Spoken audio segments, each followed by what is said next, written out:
And the first one is one that came out of nowhere from a couple of years ago.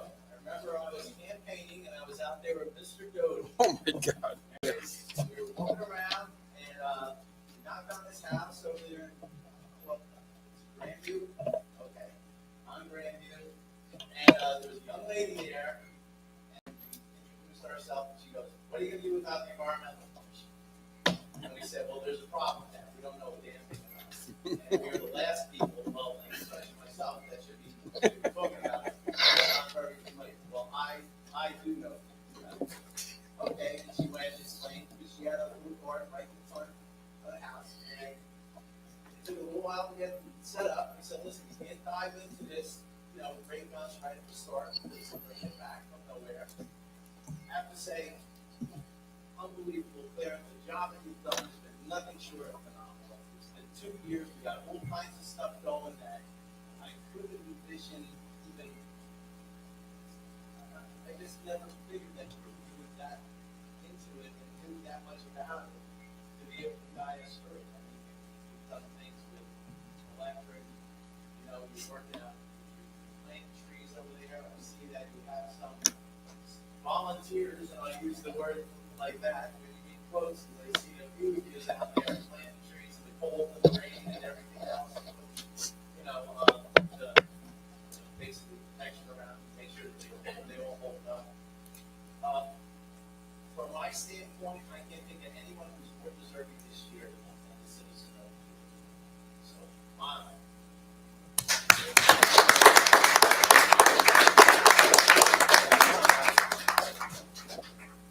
you know what? You've had a partner in crime over here. It's been wonderful.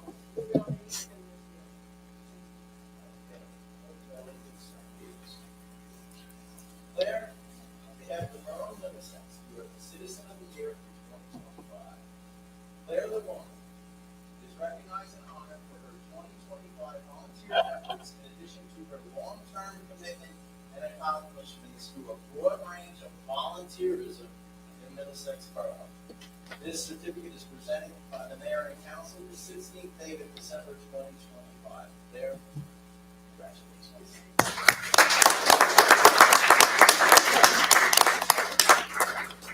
This one's a little heavy. Everybody wants you in.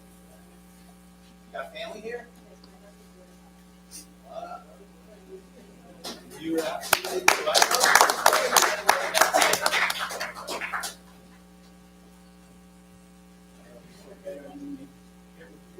Yep.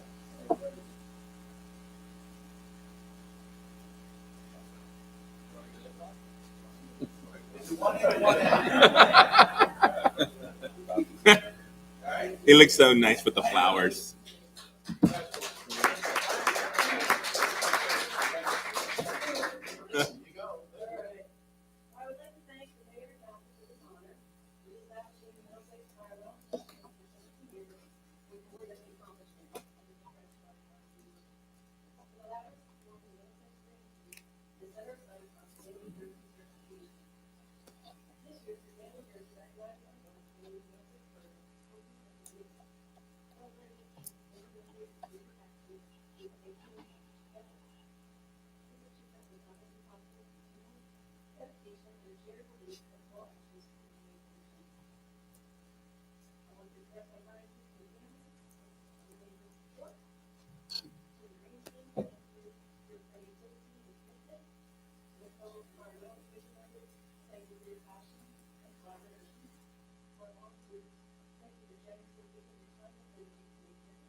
We have a generic citation that's made out to the Environmental Commission, okay? And, tell you what, On behalf of the governing body of Middlesex Borough, I'm delighted to extend our deepest congratulations to the Environmental Commission. Congratulations on the achievement of 2025 Sustainable Jersey Rookie of the Year. May it become a shining example of success and inspire others. Steve, hold on to that. Don't go anywhere. As a member of the Environmental Commission, there's one for you, a citation. All right? And Dan. Dan, come on up. Now, we want to do it. Because we're going to take a picture, we're going to do it right. Huh? Take the website. There you go. Dan, congratulations. I'm not going to go through the trouble of reading because they all say the exact same thing. All right? All right. Andrea. Andrea Murphy here is another member of the Environmental Commission. Congratulations. All right, Michael Schneider. Nope. Holly Muller.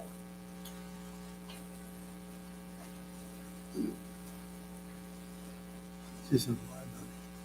Congratulations. She works in the library. Waiting a long time, Greg. Come on.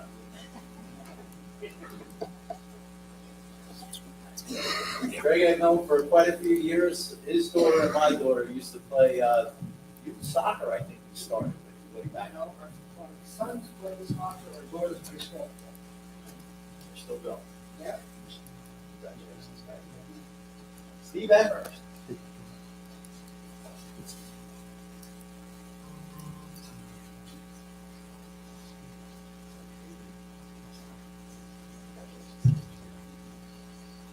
Gina Salgado.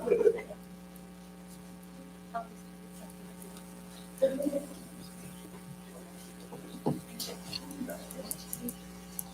last but not least, who got volunteered into this, Bobby Decino.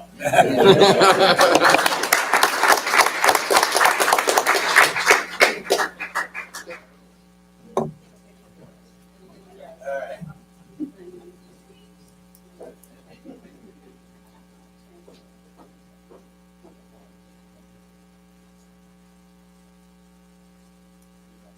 Thank you very much for your tireless efforts. We do appreciate it.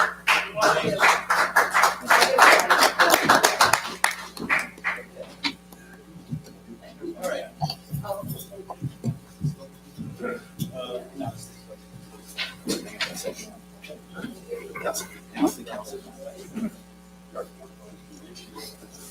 All right. You know, it used to be that the councilman used to come and go, no one said a word, no one said thank you, no one said goodbye, anything like that. We changed that last year, and no particular order, we're going to go in alphabetical order. So Councilman Jeremiah Carnes, step on up.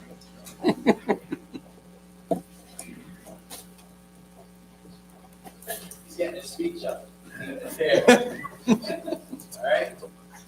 This citation is presented to you on behalf of the governing body of Middlesex Borough. I'm delighted to extend our deepest appreciation to Councilman Jeremiah Carnes in recognition of your dedication and service to our borough and its residents from 2020 to 2025. This is not just me, this is on behalf of all of us guys up here. We appreciate it.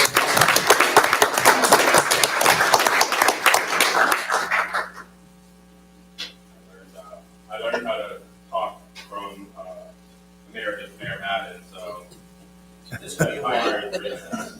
Big words. We go. 33 minutes. 6 part. 6 part. well, he has to do the outline first. Correct. Good evening. As I close this chapter of service, I do so with a full heart, a clear conscience, and deep belief in the future of this community. Serving Middlesex Borough since 2020 through COVID, uncertainty, rapid change, fear, influx, and multiple, pretty much global change of the pandemic. And that was a learning curve for us. Local government is rarely glamorized and never simple. It doesn't run on headlines or sound bites. It runs with process, patience, and people who care enough to show up, ask hard questions, and reread the ordinance more than once, and stay engaged even though the work is quiet and 2016. I entered this role without formal education of any type of executive training. I learned quickly that good governance isn't instinctive, it's learned. It's learned through experience, humility, repetition, and countless conversations. Over the years, I've actively voted on administrative resolutions, budgets, and ordinances, spent countless hours deliberating not just what was legal, but was wise and what would best serve the public interest today and protect it tomorrow. The reality of local government, small decisions made carefully shape everyday life. One of the most important lessons I've learned in this local government only works when people are involved, such as we just saw with the environmental commission being one example. It's closest to daily life, yet we often the least understood. Ordinances don't write themselves, art don't improve on their own, and culture doesn't grow by accident. Progress happens when residents participate, not just on election time, but through service, ideas, and engagement. The belief shapes many of the work I'm proudest of. I've worked long, hard to formulate a lot of my things in the community, but alongside most of the people I see here today, and there's plenty of you missing as well. But all of you advocate for volunteerism to create structures that are welcoming people in. Committees, commissions, public meetings, advisory groups weren't created bureaucracy. They're created open doors. And we intentionally use residents' ideas to design better ways to attract new volunteers because the truth is simply we need them. Communities are built by people who show them.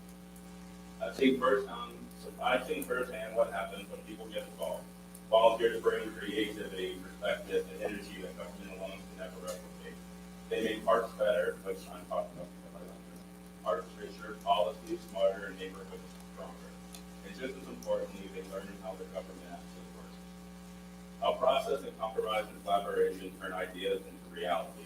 I've also learned the value of continual growth myself. I've invested myself personally, professionally, not only through credentials, but mostly because the community deserves leaders who deserve to know what they're doing while keep improving.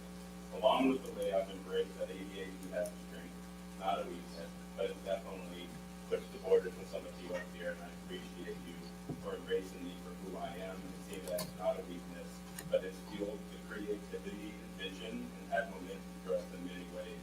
I just needed help bringing it home. It's the fuel of having colleagues who help refine ideas, ground vision, and drive home the finishing touches has been invaluable. Leadership is a team effort, always. While I'm most proud of isn't a single vote or moment, the structures, the moments we built together. It's systems that empower people, processes that invite participation, foundations that will continue to serve Middlesex long after anyone steps away. I leave this role with peace, knowing that the voices are louder, access is greater, and the borough is in better position for the future. And I'm glad for that. And we feel up for our interim administrator for that. That's clapping for you. Yeah, you're welcome. Local government is not something that happens with communities, but it's the community making things happen. Council President, thank you for your bridge building abilities, dealing with me and me dealing with you, throw it back at you. But as you without your leadership, there's a lot of things that we wouldn't see, including Parks and Improvement Committee, that we can see what the Parks and Improvement Committee is doing today. It's doing mighty things. We did the restricted Prowl Park expansion. I would like to thank Councilman Doty helping me with the administrative challenges of making sure that we had the correct leadership and the vision.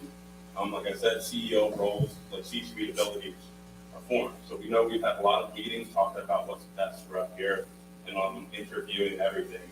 An unknown recognition, I don't think he's going to hear it very much, is Mr. Corsini's uncanny ability to deal with new politicians that they come and keep guys. And I got 2 more next year. Legally. And it's like, and ethically. And like being now in law school, I get a lot of understanding of the ethos and ether of the craziness of what can happen. Councilman Rex is also the name of the Trial Annex, and is also the account a lot of mighty things that have gone on in the future. And you still show up. You're still here supporting people and loving on people. It's beautiful. A lot of guys see out there doing mighty things. Frank, there's the mayor. See, still frowning consistently on being Frank Ryan. But there is a beauty that happened. I could go on. There's a lot of you that I see in here that is just absolutely beautiful. And Mr. Thomas, he was the Parks Improvement Committee, with Shannon's not here yet, but that Parks Improvement Committee has done great and mighty things. And one thing I'll say is the best is the acceptance of a grant writer. I said we need a grant writer when I was applying for arts, culture, and arts, and we've got RTS, and the grant writer has brought in over $1 million to our department. And that was a simple conversation. So the power of a conversation and the power of showing up is mighty. We all stumble, we all fall. That's normal as being a human, right? Right, Chief? Are you perfect? There we go. We heard it with our own lips. You heard it. Oh, I'm judging you. Marking down punishment. But that is one thing to act. Whoa, you're going too far, Martin. There's another councilman back there that has also helped in ground with this beautiful pride and the values that you bring for the community. All of you in here, most of you are completely involved with who we are and through the formation of who we are. Lenny, we have definitely ran ahead, my friend. And I am very proud to see like the love that you have for our community and how you are countlessly here for what we need you. That's what we need. We need people like that. Kelsey, you're amazing. And you just keep running. We're going to do amazing with you. I'm leaving here with a peace of mind knowing that operationally Middlesex Borough is in our hands. And now we just got to go over to the other side and make sure the people do our best to see if we can build bridges so that we can be whole together and grow together. Amen.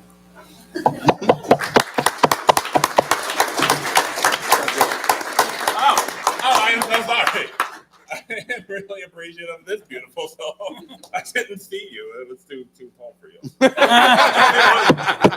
I'm so sorry. But don't hurt me. But this is a beautiful song. All right, one more. Councilman Bobby DeCino. Bobby, I'm going to read it on behalf of the governing body of Middlesex Borough. I'm delighted to extend our deepest appreciation to Councilman Robert DeCino in recognition of your dedication and service to our borough and its residents from 2023 to 2025. On behalf of the mayor.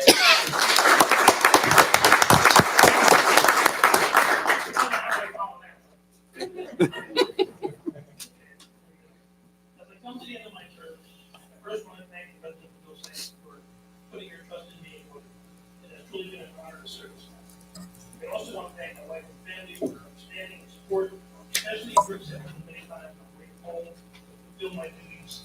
I could not have done this for you. Thank you to all the emergency service volunteers for everything you do to keep our community safe.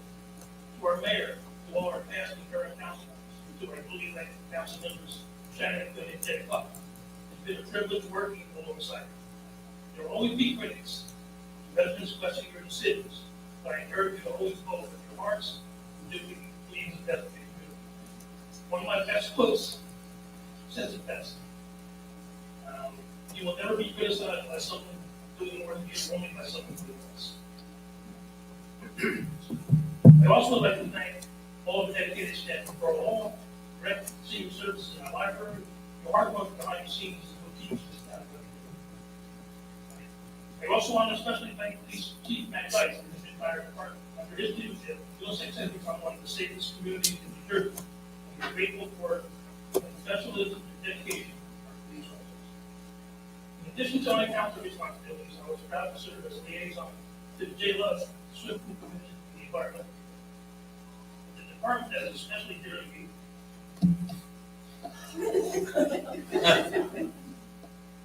is the DPW, where I was employed for over 35 years and now serve as liaison. Many of our DPW superintendent Michael had many years, and it's no surprise that under his leadership and with all his dedication and hard work, God, as this department is one of the best in Europe. Even though my term as liaison is over, he still may see me stopping by for fun. Manish, well, In closing, I truly love this town. Thank you for the opportunity to serve. I wish everyone a Merry Christmas, Happy Holidays. Thank you.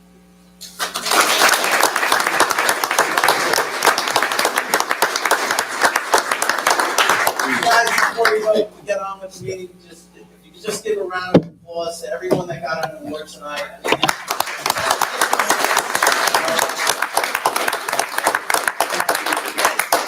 We're very fortunate for, Jeremiah talked about volunteerism. It is one of our consistent themes, as we always talk about it. We do need people to step up. We do need people to try and help. You know, of course, you get a few cranks out there, which is okay. And usually, my thing is that I have pretty thick skin when it comes to that. And it's like usually the people that are cranking the most are the ones that are helping the least. And you know, if we have everybody just pitching in a little bit here or there, you know, we're not going to try and sign you up for like 100 hours a week or anything like that. But anything that we can do to help any of our volunteer organizations would be a help. The rescue squad needs help. Fire department needs help. You know, the environmental commission, Claire, she could always find something for you to do. We know that. You know, there's tons of opportunities for people that want to get involved. You know, and one of the things that we do need is we need people to, you know, speak up. You know, and the reason I say speak up is because we had our meeting. You know, we had the town hall. A lot of people had a lot of good ideas. But that's not the only way. We actually had, Eddie, you sent in a letter, right? You went through a lot of things we're talking about tonight. Because it was one of those where you read it and you say, hey, wait a minute, maybe we missed a trick here. Let's review, let's go back through this. Because, you know, it's our intention to do the right thing. And you know, when you have, I guess the proper term is active citizenship, you know, for the town, we can move the town in the right direction where we want to go. We're not perfect. We don't know everything. But there's a lot of people, if you think who knows different things, can actually get the best of all worlds. And that's what we're trying to do. Because we don't want to sit there and just say, well, that's just the way it is, too bad. We got to listen, you know, and that's what we really try to do. And I think we've come a long way in trying to be vocal and trying to be transparent. I mean, I certainly think we're a lot more transparent. I mean, you know, I don't. Live streaming. Whatever you want to say. Live streaming. We have live streaming now. How about that, right? Transparent as you can get. Sometimes things take, you know, it is government. Sometimes things take a little bit longer. Actually, sometimes they take a lot longer than us guys on the outside would like to see. But, you know, as long as we get to where we want to get to, life will be good. You know, Bobby told me that he had a quick shot at a brief career move just a few seconds ago. So now he got a lot of undo that he can do. He has no excuse. Good work. Mayor, real quick, can Bobby have a picture with his family? I don't know, Jared, if you have anybody here too. They're all working. Thank you, my beautiful family. But Jared, you want to have a picture with the citation? Yeah, you know what? Come on. Get up there. Get your picture taken. Bobby, And then we'll do Bobby with the family. Yeah. Come on, Bobby, get over. So like there, I don't know. Just hold it. Hey, like. Yeah, we're on the roll. Yeah. Yeah. Get out of the way, get the family up there.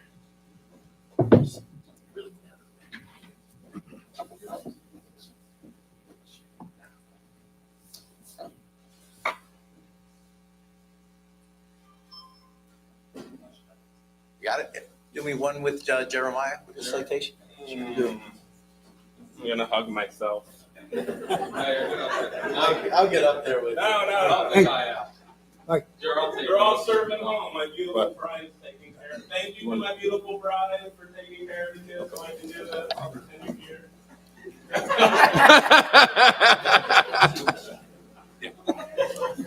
That's good. Classic. All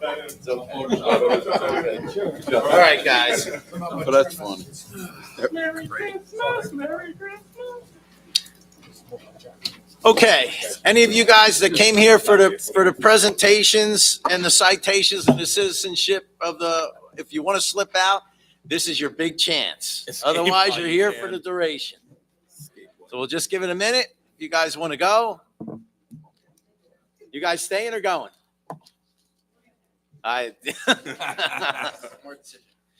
Sammy. Like not you, Rich.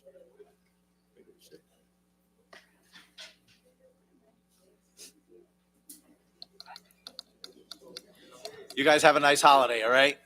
Go to cruise. Like Bermuda, Bahamas.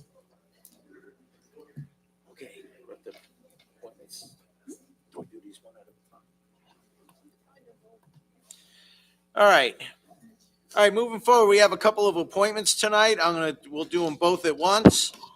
I'm gonna need a motion accepting the resignation of Justine Decker from the Film Commission and a motion appointing Melissa Ziomek as a member of the Film Commission. Motion. Quick. Second. Second. All right, all in favor? Aye. Okay. All right, we have no proclamations, no ordinances for introduction, no ordinances for public hearing and final adoption. Adoption of minutes. Approval of the November 26th regular and executive meeting minutes. Need a motion? Motion? Second. All right, all in favor? Aye. All right. Next. Approval of the December 3rd town hall special meeting minutes. Motion? Jeremiah. Second. All right. All in favor? Aye. All right. Okay.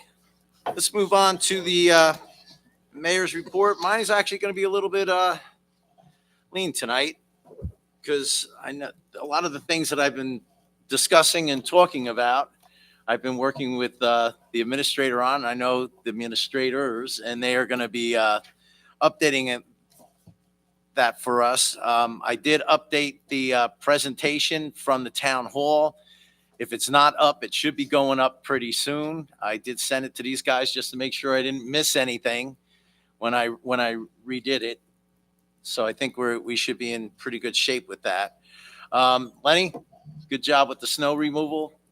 I still go to Roselle every day, and I got to tell you, you do a wonderful job compared to some of these other towns. And a lot of people don't realize the main streets, you could sit there and say, hey, listen, a lot of the main streets are good. But what really sets us apart is the side streets. Because you go to some of these other towns, especially the way it froze, you're stuck. You're never gonna get too far along. I did mention before that we are gonna talk about the master plan amendment for Route 28.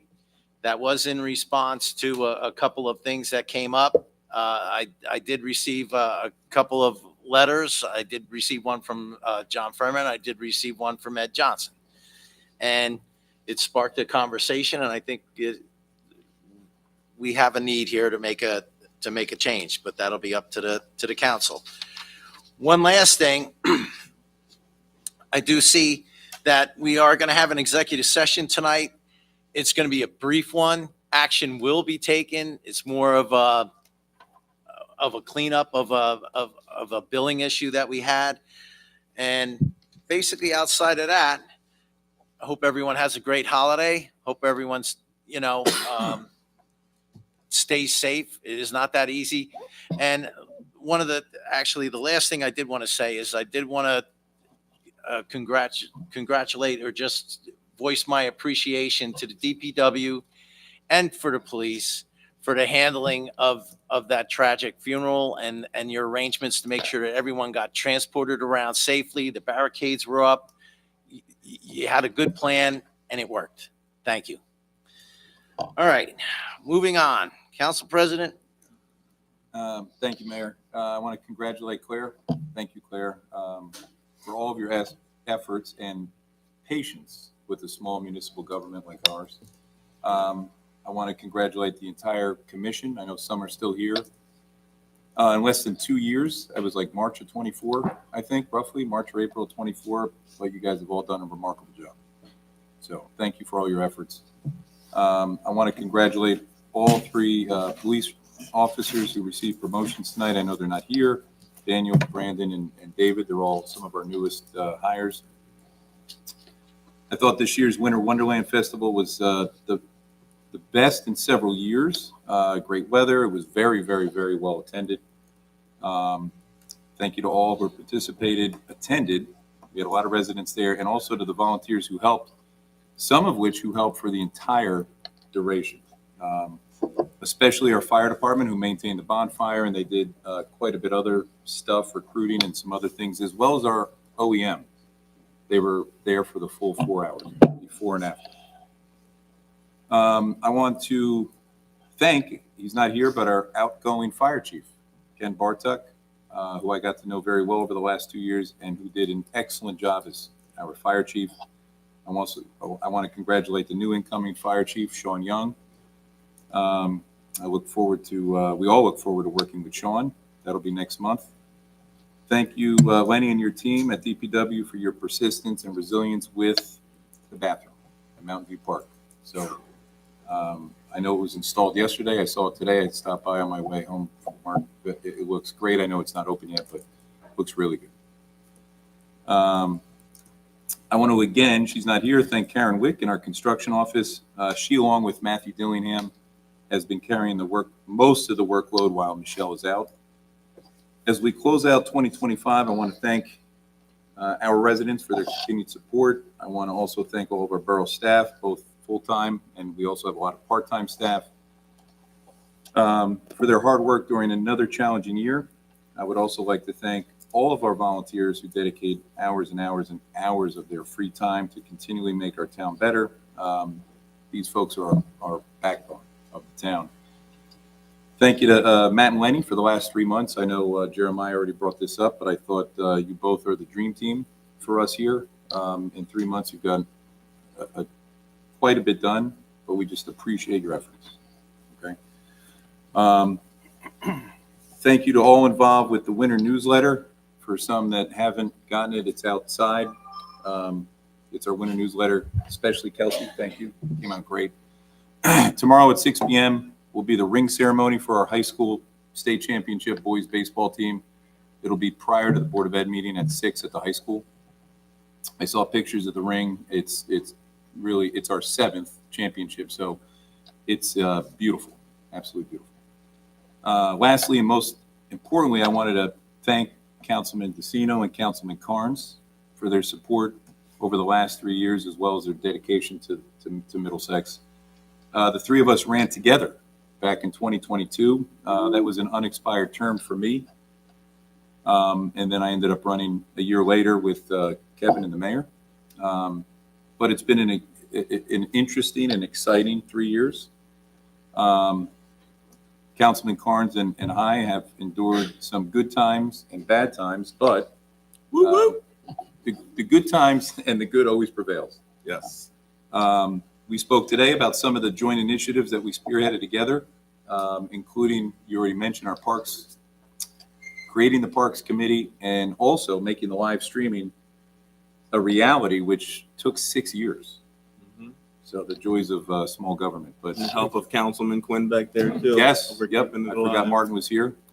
So it's been a work in progress, and it just kicked off like 2 months ago. But again, almost 6 years. I look forward to hearing about your next chapter on the Board of Education, representing the borough, and I'm always here to help. I can't wait to see what you do. Councilman DeCino has been the best I've seen up here so far, and will personally miss him. He will be almost impossible to replace because he really just does it all. I don't know what other way to say it. He rolls up his sleeves. He puts in the time that's required to move things forward in a small town. He's like Cal Ripken and Pete Rose. I refuse to use a Met. I don't want to. He's like Cal Ripken and Pete Rose. He's just rolled into one. Just gets it done. He's dedicated to making his hometown better each and every day. I stopped asking him to run again, probably about like a year ago, maybe a little more, because I know he's ready. He's going to enjoy retirement. He's going to spend more time with his family. He's got his granddaughter in Philadelphia. That's priority number one. And obviously he's given back tenfold to his community. And he's really walking out now on top, which is what we all want to do. Same with you, Jeremiah, as a champion. So you'll be missed. Thank you both, Bobby and Jeremiah. I want to wish everyone a Merry Christmas, Happy New Year, and Happy Holidays. That's it, Mayor. All right. Jeremiah, last one. Oh, yay. Thank you for the Film Commission. Thank you for Ms. Zymak for joining and completing up. I'm staying on as the alternative, so I'll still be there to help with everything when they need me. The arts and culture, Hardik has been doing wonderful things. I know he just came back from India recently, so I know they just had another meeting and they are moving forward with doing a bunch of little programs, getting involved. That has been in a journey of itself, and that's been wonderful to watch that progress. I'm really, really incredibly proud of the grant writer and the park improvements, right? Like, it's something that we always look up here as a team to figure out how to ratably serve you, right? Without paying attention to the tax dollars, while understanding what's required of us. And it's not easy. It's not easy. You have to have a wisdom of who you put up here and make sure they're understanding it's not just a good heart. They shouldn't be up here trying to serve you and volunteer you for a year while learning on the job. They should be ready. And it's up to us as a community to get that ready. Because this is part of what I think what's wrong with America is not everyone really knows what's going on. And there's a lot of assumptions and not a lot of talking. We need to start talking or start having healthier conversations with each other about what's good for the community. And maybe they'll even stop taking all the tax dollars to us and sending it to county and state so we can benefit our own community one day. But who knows? One can live and dream and hope that tax dollars will one day be effectively used. But I've seen it and I understand it now. And I'm going on off of my speech a little more because I learned from Mayor Matt, and I learned how to just not stop talking. And I love it. I love every part of it. Every part of it I love. But it's Mayor, again, I thank you for your leadership in there, right? You definitely get poo-pooed on a lot when you shouldn't be poo-pooed on. And that's saying it nicely. I can say poo-pooed, right? You can get away with that one. Get away with that one. So it's being engaged as a citizen, I think, is the most prepared thing you can do. Like, not just show up when it's a South Park moment and go, rabble, rabble, rabble, we're mad. But consistent and constant knowledge education for yourself, for our children, for everybody. You know, it's something that I hope that will get put into the curriculum of the schools one day, where it's Civic 101 again, right? And they graduate actually able to serve. I think we won't eventually need lawyers to be in our meetings because we'll all know what we're doing. Heavens. Yeah. But it's like those, that's a far-flung dream. That's a dream. But one request I will make to all of you up here is that a lot of land that is owned by the borough, that's right now across from the American, that we can leave that open to connect eventually to this 50 lot, because that is a beautiful walking trail, art trail, nature center, whatever we want to do there. That's a beautiful plot of land that will connect Mountain View into the radiation area over there that can mutate you in 4 seconds if you hang out. You know what I mean? Updating of signs is something I think we need to do. You know, maybe the Blue Jay sign thing. These are all things that I'm thinking of late, but my ADHD defeated me and I never brought up. But it's a lot being up here. And Councilman DeCenza, you've been amazing to sit next to. I haven't said anything to you, but you're wonderful as well. Again, did I miss anybody? Councilman Griggs, you're amazing down there with your glasses on your forehead. I love it. And I'm gonna shut up. You're amazing in all aspects of your leadership. You're a shining example of what it is to be a human being, and I appreciate that a lot. Merry Sifmas to all of you, and may your force be on the right side. Thank you. You're welcome. All right. Councilman DeCenza. I'm going to try and keep it short. Recreation, I think the Winter Wonderland held on December 7th, and the tree lighting was an absolute terrific success. I was overwhelmed by it. I think a special thanks to Melissa and her staff, DPW, OEM, fire department, and all the rest of the borough employees that supported the event. I think it was truly well done. Pool meeting is tomorrow, which I will attend. Library, I did attend the library board. Council president was unable to attend it. And the one thing I will bring up is the legacy signs. There was some concern by the chairman of the library board as to who runs the event. And he was a little bit upset. And I would hope that you can get in touch with him and work things out on that. Yeah. Merry Christmas, Happy New Year, Happy Hanukkah, Happy Kwanzaa, whatever floats your boat, but have a good time. That's it. All right. Councilman DeCino. Unlike Jeremiah, I do not like public speaking. As you can see, I barely got through my speech, and I promised myself I'm going to get through, but didn't get through. But that's fine. That's just who I am. I'd like to thank Claire again and the whole Environmental Commission. The amount of work that she does is just amazing. I've been involved with half of what she's done, and I don't know how she does the rest, but it's great. Lenny, about the storm, great job. It's just unfortunate that there's so many cars still on the roads. It makes the job harder, first of all. And then the following day, when it gets ice, people move their car from where they were parked into a good spot, and that spot stays horrible. It happened on my block, the first time in years. I just don't know how we're going to get around it. It is what it is. J-Lub, I love J-Lub also. Paul Watson does a great job. You guys understand. Yeah, everyone on the board is great. Mike, thanks for the kind words. It's bittersweet for me to leave. It really is. What I am going to miss is seeing Matt and Lenny, how things have changed here. It's a different borough hall. It's great. So that part, I wish I was staying for, but I will be around. I'm not going anywhere. I've been in this town my whole life. I don't plan on going anywhere. So you'll see me. I'll be around. Don't worry Mayor, about it. We already have plans to volunteer you. Yeah. But I appreciate everything everyone does. All the volunteers in this town. It's a great town. I love it. And I'm glad I was able to give my time back.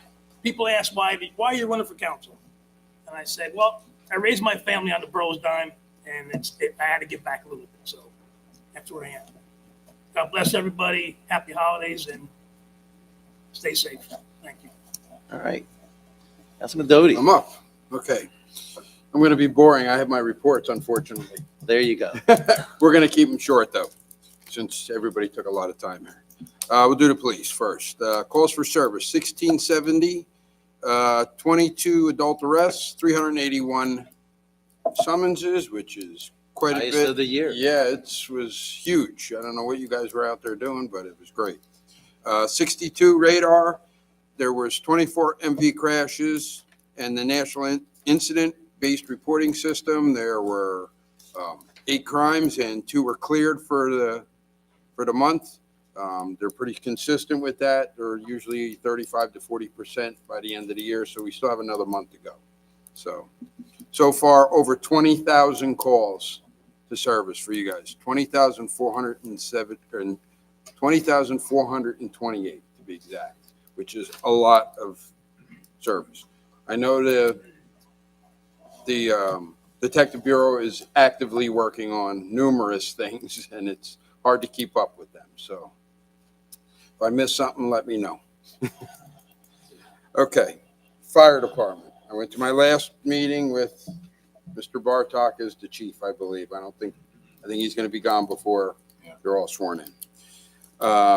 They had 48 calls to service last month. They are at, for the year, 496, and we still have this month to go. So it's going to be over 500 calls easily. Yes. They had activation, alarm activation, no fire, 16, carbon monoxide, 2. They had 8 gas leaks, which heating season, this is a big one.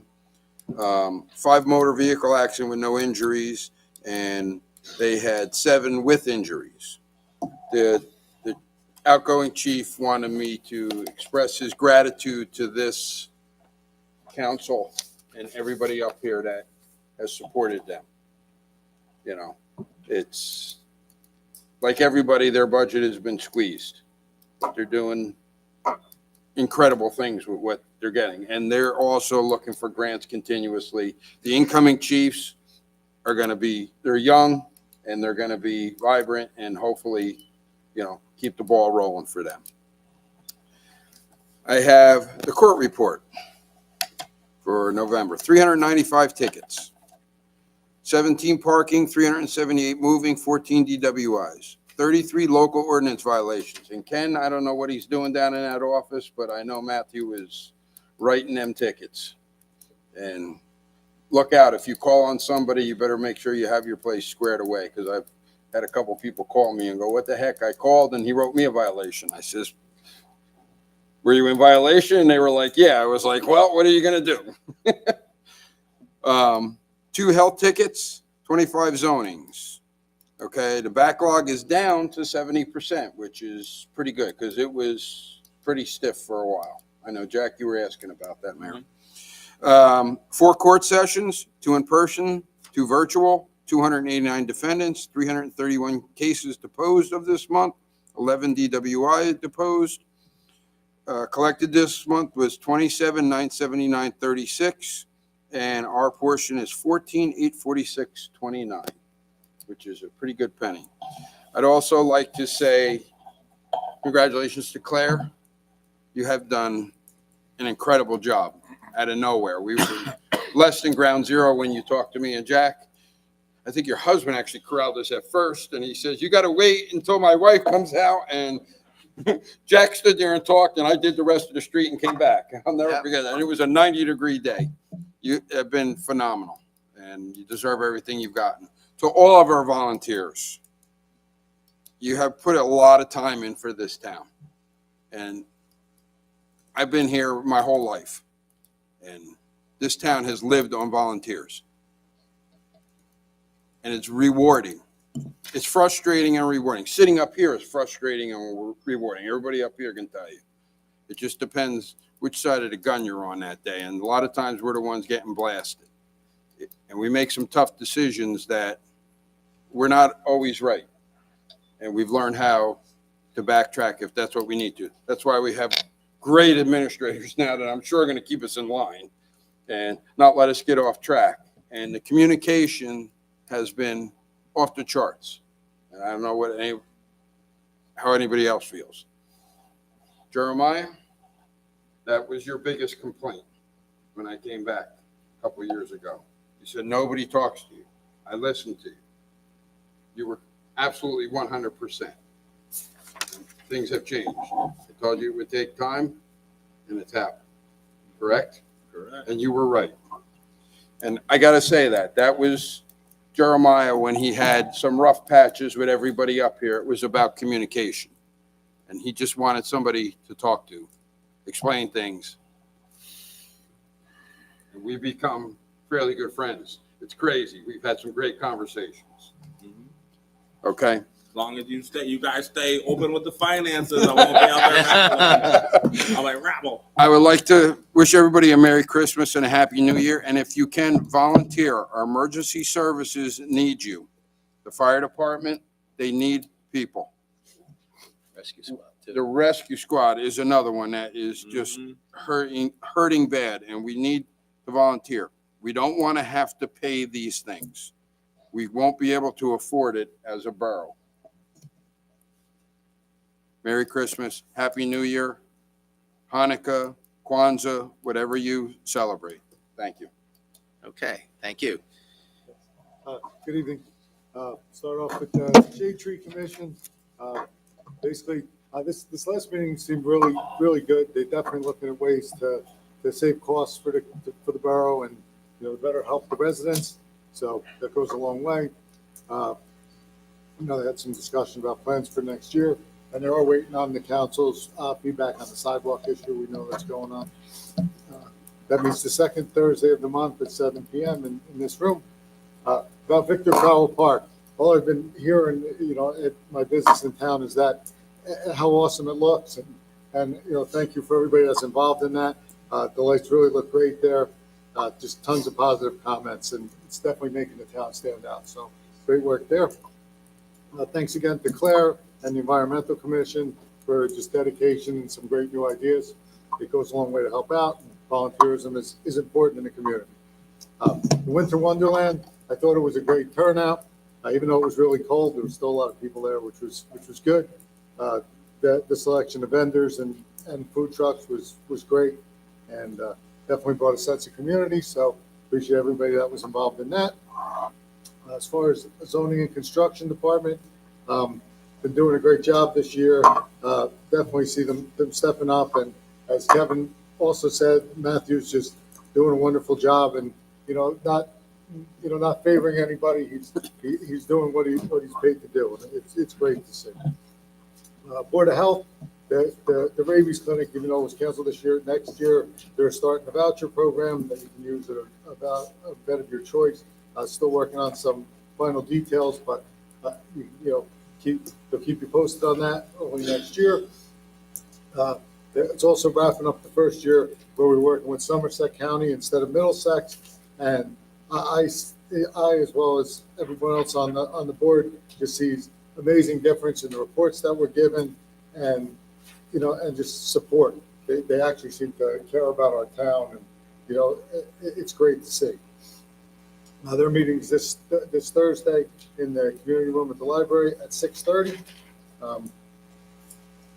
Finally, just a thanks for everything that Bob Pacino and Jeremiah have done for the year. That a lot of great insights, and I've learned a lot from them, and they helped me along the way, and I just appreciate it. And they'll be missed here on the council. And looking forward to our new members next year, Jenny Clark and Shannon Quinn. Should be a great change, and looking forward to positive things for the community. That's all I have, and have a great holiday. Thank you. Okay, before we get to the administrator report, I just wanted to mention one quick thing. I was waiting for one of these guys to mention it, but these guys, we're very lucky to have the people that we have that really care about the town. And what they do is that they go the extra step to look out for, we don't want to waste money and we don't want to lose opportunities, And one of the things our aesthetics director, Mr. Lenny over there, managed to slip in a little 24-foot Christmas tree at Victor Crowell Park, with money that would have just frittered away, between the snowflakes and we're getting back to what, the mayor emeritus used to call a hallmark town, so we're trying, we worked hard to get there, and it's, it's not by accident, and we're trying to do things with a plan, and we're listening to what people want, and we're going to try, and get there. I mean, Bruce, you mentioned like an electric farm in there. Maybe, don't know. But if you don't ask, you don't get. So we have to try to do that. And I think, Jeremiah alluded to it, and I know that that the chief, you're going to mention something about, some of the successes that we've had with grant writing and stuff like that. So without further ado. Thank you, Mayor. As far as Lenny and my administrative report, I wanted to start with snow cleanup and removal. I know the storm we had Sunday was a decent amount of snow, 6 inches plus. Cleanup wasn't easy. Lenny was in throughout the whole night. We had several conversations. Lenny, do you have one? So yeah, I really can't take all the credit because it all goes to my guys.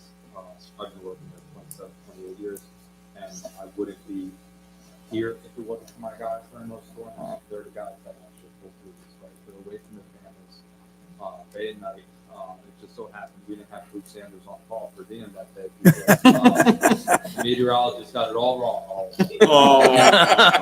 1 to 3, 1 to They 3. said 1 to 3. It was just going to be light snow, just a dusting. But yeah, Mayor, again, we put down about 5,000 gallons of brine on Thursday,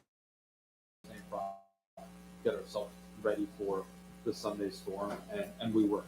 And I can tell you, I'm very proud of my guys and the police department because I was on the phone with them probably more than my wife the whole week in reference to everything that was going on in town. So I also want to say thank you for all the support through the years, especially Mr. Jeremiah Carnes, because he was on council for the past 2 terms, and you were a crucial part of me getting a lot of my vehicles as well.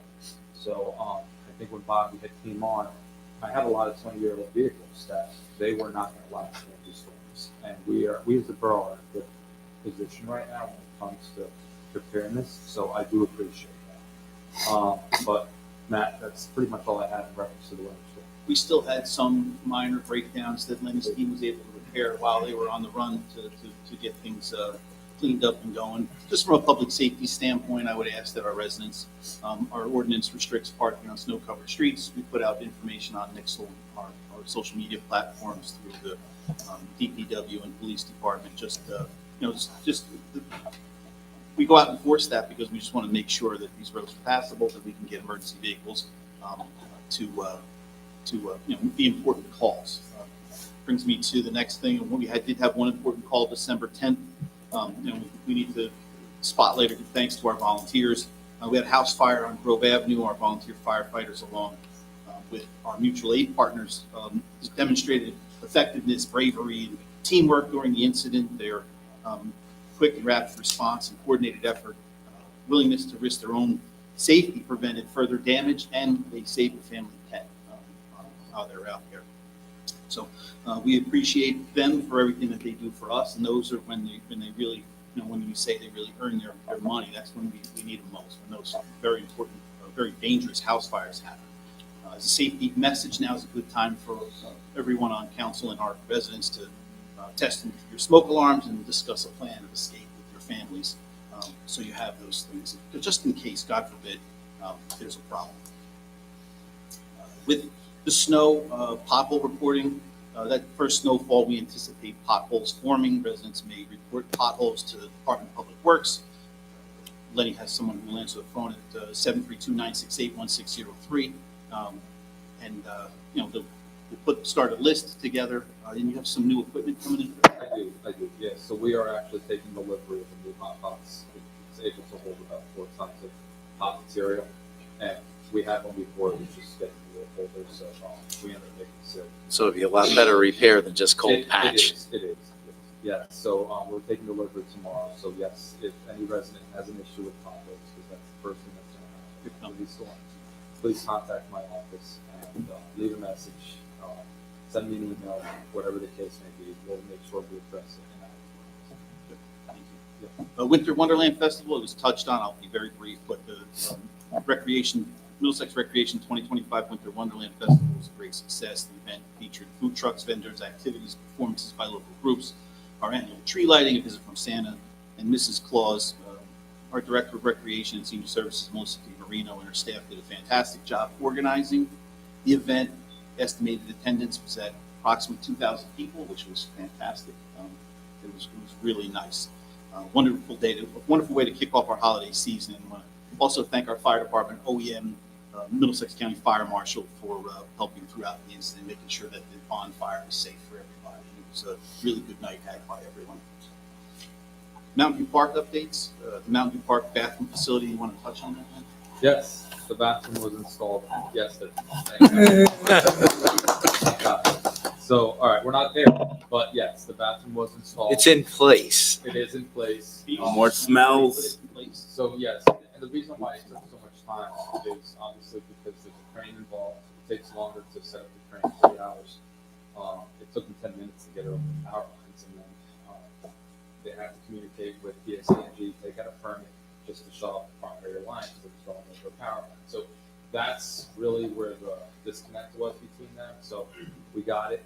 We're good. Installation was done Monday. We have video. I'm trying to get a cleaned up version, so I'll probably post something online later. But electrician is looking to show up tomorrow to tie in, and the plumber is looking to have everything taken care of by Tuesday. So there's still some concrete work that needs to be done. So hopefully the weather plays out. It's supposed to be 50. I'll call Bruce, because he's the only one. And he's my Alan Casper, I guess. I'm showing my age. I'm going within the next couple weeks at least. We're looking to have that bathroom. Yes, it is going to be open all winter, all year. It has heat, the whole 9 yards. So it's got automatic locks that will coordinate with police as well. But yeah, we're good. It's installed. We're good. So just due to the cold temperatures, the concrete ramp will be poured at a later date, and Correct. Installation of the playground equipment, that's done now. Yes, you are But correct. there's one delay on that as well with the rubber surface. The rubber surface is the only thing we're waiting on. Rubber surface is looking like Probably spring, I would think, at this spring now. point. Yes, sir. We missed it. So and it's not due to us. Obviously, It's weather. what that transpires, right, with the whole project. But listen, we're going to do it right. It'll be done in the spring, and then we'll do ribbon cutting or something to get everything. But it's looking great. Oh, it is pretty impressive, that's for sure. So the unfortunate arson pushed everything back on this project, and that all the equipment that was damaged had to be reordered, resent in, and installed. So the plan was to have it done before winter, but again, I think it would have been if we were on our regular schedule, but we had to. Yeah, well, my understanding is that the material that goes on the ground, you could actually do it now, but its longevity is greatly reduced rather than waiting to the spring. So let's do it right. Anyway, you're not gonna use it now anyway. No, it's too cold. A little chilly out there. I watched The Christmas Story. You gonna plan on going out there and sticking your tongue to the side of it? To move on, the Army Corps of Engineers, the installation of fencing around the entire project is not going to happen until probably late January. That's just some protect the areas that pedestrians shouldn't be at. So just going to make it a little safer. I think Lenny, I know Lenny worked that out with them while they were moving through it. It just looked like it was going to be a problem moving forward. Blue Acres acquisitions in Middlesex following the July 14th, 2025 flooding event. Blue Acres received approval to utilize state funding for voluntary buyouts of flood impacted homes due to a surge in applications. On December 15th, the borough received notification from DEP that a residence located at Block 237, Lot 14, which is also known as 122 2nd Street, has closed. So the 2025 property taxes for this residence is totals $7,140.32. Lenny and I will keep you updated in the council on additional properties acquired through this program. We're expecting more to come through. Yeah, there's at least 3, I think. Yeah. Grant applications. We have Bruno Associates as the borough's grant writer. Since 2023, we've been working with all the department heads and councils with Alexa Reed. The cost annually for their services is around $30,000. The borough, the remarkable part is the borough's been awarded $929,645.12 in grant funding since that time. Grants awarded in 2025 alone totaled $654,850. And the borough has grant applications submitted and pending approval in the amount of $6,116,362. We'll see how they fare as far as approval. That's amazing. It's a remarkable number. Well, if you don't ask, you don't get. Yeah. That's right. As far as notifications, Nixle, the borough has Nixle that we provide to our residents. They're encouraged to sign up for Nixle alerts and messages. It allows our police department to send important community information directly to residents using technology. Notifications may include crime alerts, traffic advisory, safety information, community event announcements. They're delivered by email, text message, or on the website through emails. Learn more about that. You can go to Middlesex Police Department's website at www.middlesexpd.com. If there's an emergency, heavy snows, parking issues, it's all put out through Nixle. So it's just helpful. So I would encourage our residents to sign up for that. Congratulations to Claire LeBourne on being recognized as Citizen of the Year. Your dedication and work in Middlesex is a better place. So we recognize you and appreciate you for all your work you do for us. Congratulations to Councilman Robert DeCino and Jeremiah Carnes. As your terms come to a close, I want to thank you for the time, your effort, your steady commitment that you have given to our town. Your service made meaningful difference here, and many improvements our residents benefit today are a result of your hard work. So thank you both very much for everything you do. Middlesex is better because you're willing to step up and serve, and that deserves our recognition and appreciation. So thank you. Just a reminder, Borough Hall will be closed on Friday, December 19th from 12 to 2 p.m. And on behalf of Lenny and I, we wish the Mayor, Council, and our residents a happy holidays and a safe and meaningful new year as we welcome 2026. That's our report. All right. My report is Feliz Navidad. And Feliz Navidad. And Feliz Navidad. All right. Mayor, real quick. Sure. One of the commissioners for the Environmental Commission, Mike Schneider, he's the co-chair. Yeah, he came in after we recognized the commission. I'd like to just recognize you, Mike. Thank you. There is a citation. Claire has it for you. But Thank take you a for everything, photo. Mike. Make him take Make a a photo. bigger. No, we're not gonna make you take a picture. We're not gonna make you take a picture. But I know Mike works hand in hand. Bobby could probably say this better with Claire and the entire commission. Thank you, Mike, for all your efforts. Thanks, Mike. All right, anything else? All right, I'd like a motion to open up the privilege of the floor. Motion. Second. All in favor? Aye. Mike's on this side. So if you have anything to say, step up. John, you got to keep it under 30 seconds. Nah, just playing. You better tell that to Eddie. That's for the, well, let's see.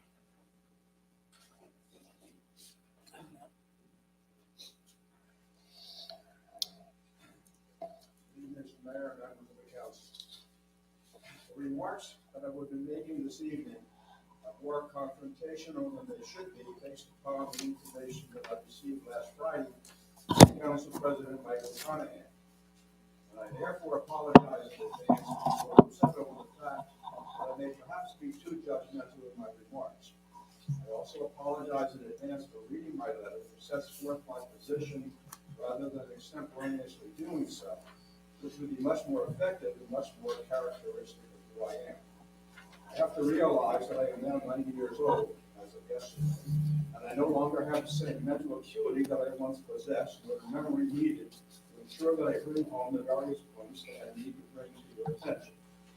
I was upset over the fact that I had written a letter to the mayor and council and had not even gotten the courtesy of a response, which is something that I could not understand. Because I know most of you, and I know that even if you disagreed with me, you would at least respond to my comments as a matter of common courtesy.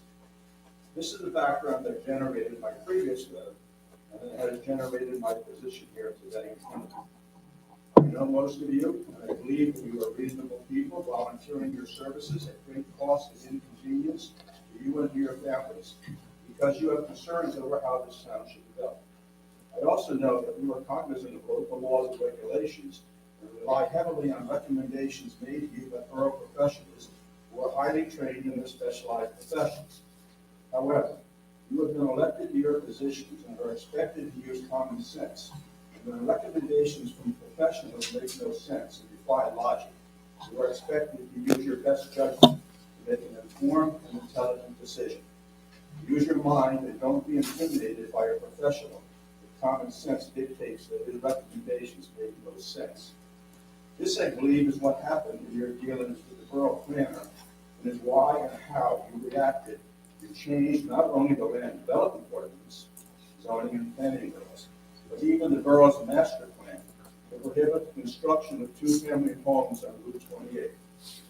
In the past, in 1913, when the borough was first established, until 2024, when you amended the master plan, two-family homes were a permitted use along the entire length of Route 28, and there are many of them on both sides of the east and west roadway leading to Denellen and Bound Brook. The roadway is called Bound Brook Road as it enters the borough of Denellen.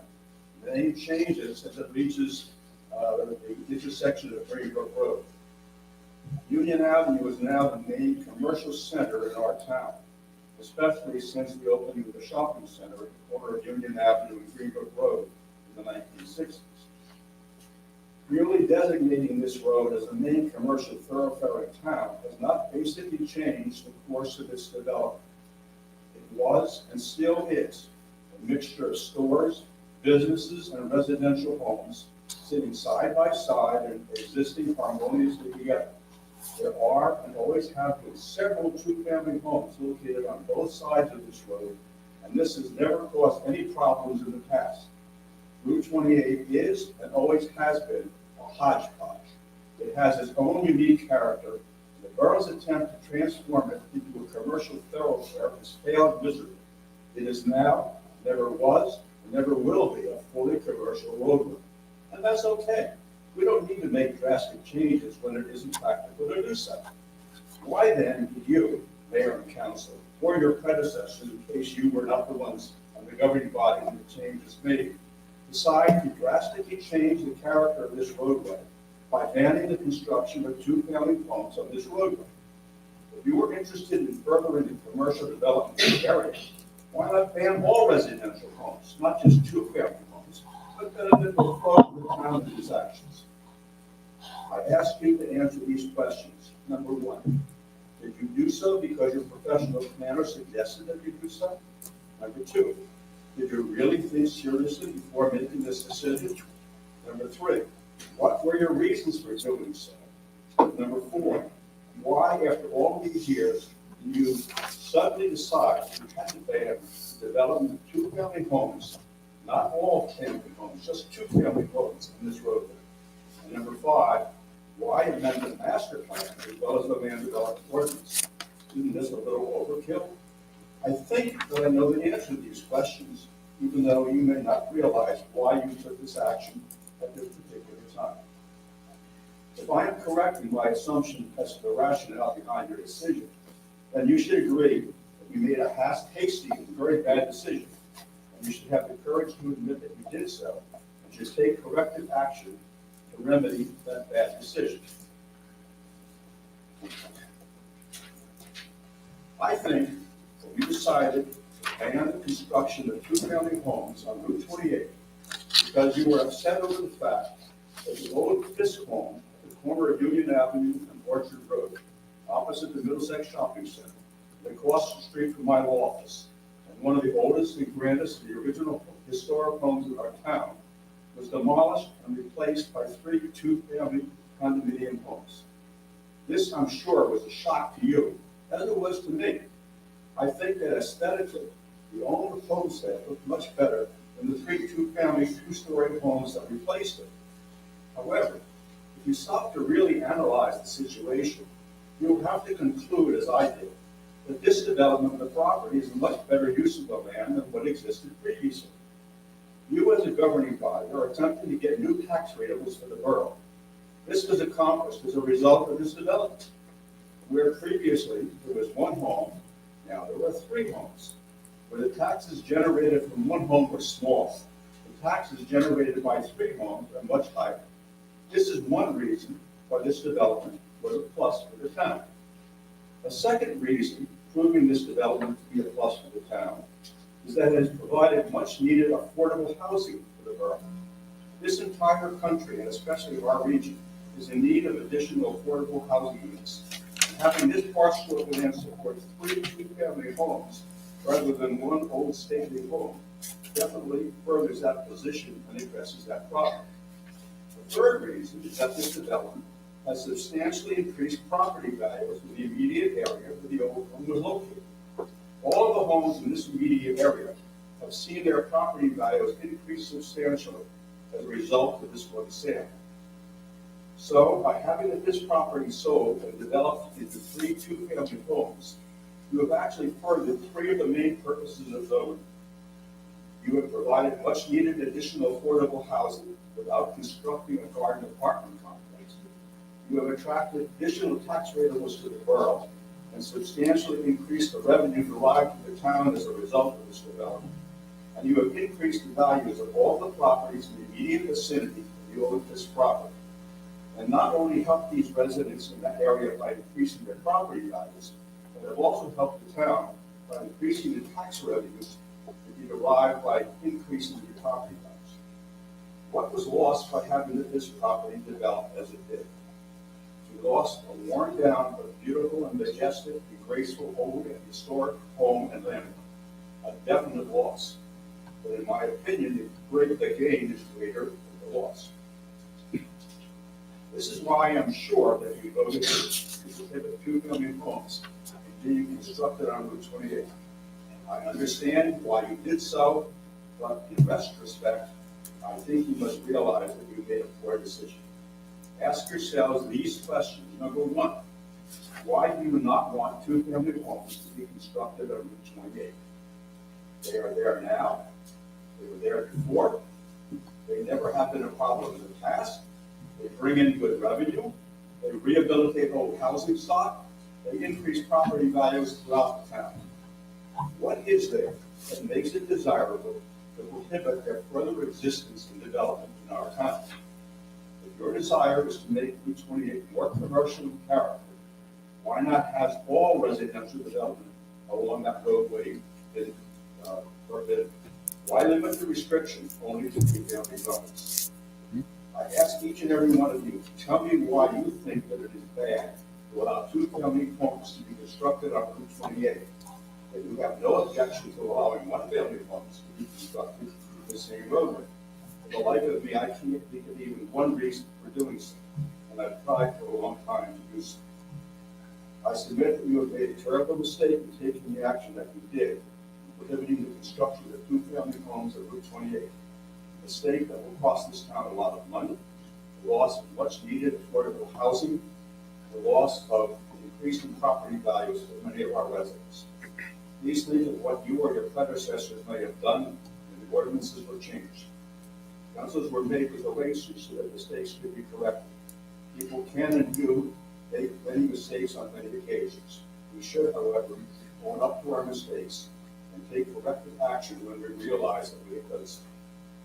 Correct your mistakes, revise your ordinances, allow two-family homes to be constructed on both sides of Route 28. Look at Bound Brook, for example. Union Avenue in Bound Brook is lined on both sides of the street with beautiful two-story, two-family homes, many of which have been converted from residences to businesses or professional offices. Union Avenue in Bound Brook, from one end to the other, has beautiful two-story, two-family homes, and is one of the prettiest streets in the borough. I see no harm whatsoever in allowing two-family homes to be built on Union Avenue in Middlesex. I challenge you to be just one good reason for opposing such a bill. One other matter that I think you should consider when reviewing the land development ordinances of the master plan is to consider allowing row houses to be built in Middlesex. They are quite popular in Pennsylvania. We have a need for affordable housing in town, and we have an ideal location for such housing to be located. The area on Bound Brook Road opposite the abandoned McDonald's is a perfect spot to construct such housing. The entire block from 6th Street to 7th Street facing Bound Brook Road is vacant except for McDonald's. And the area behind that block is owned by the borough. That means that the entire block from 6th Street to 7th Street could be developed for row houses.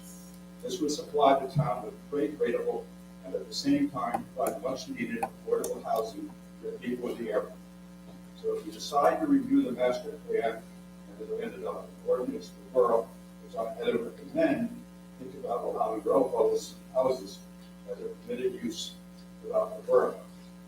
I also have, and I remember the council, pictures of row houses in Pennsylvania, because some of you may not be familiar with them, what they look like. They really are quite attractive, I think, and they are an answer to the affordable housing problem that exists in this area. I also would like to point out that I have George Athanasopoulos here with me this evening. George is the reason why this whole thing started. He had applied to the zoning board last year to build a two-family house on Union Avenue adjacent to the two-family house that he built here a couple of years ago. At the present time, the property that he owns has a small house on there that was used as a pest control office. And his proposal was to knock down that house and put up a really nice two-family house. The zoning board acted properly in rejecting that variance because his hands were tied.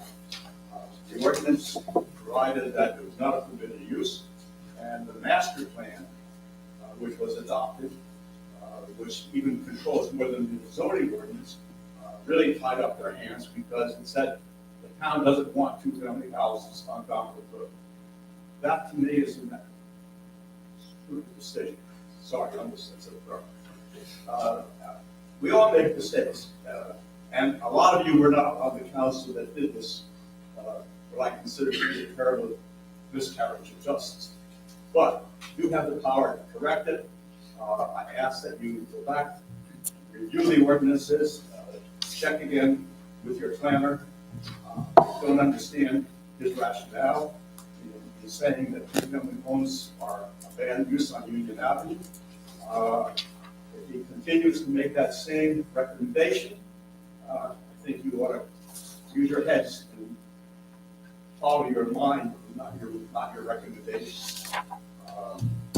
So I would like to give you these pictures so that you all have an opportunity to look at them. I'll give them to Chief and you can pass them on to you guys. Okay, and I'd like to have George bring to you his pictures showing the house that he wants to construct that was denied by the zoning board, so you can get an idea of how it would improve Union Avenue at this area. Can he hold off on that for right now? Because we do have a workshop on exactly this tonight. Fine, okay.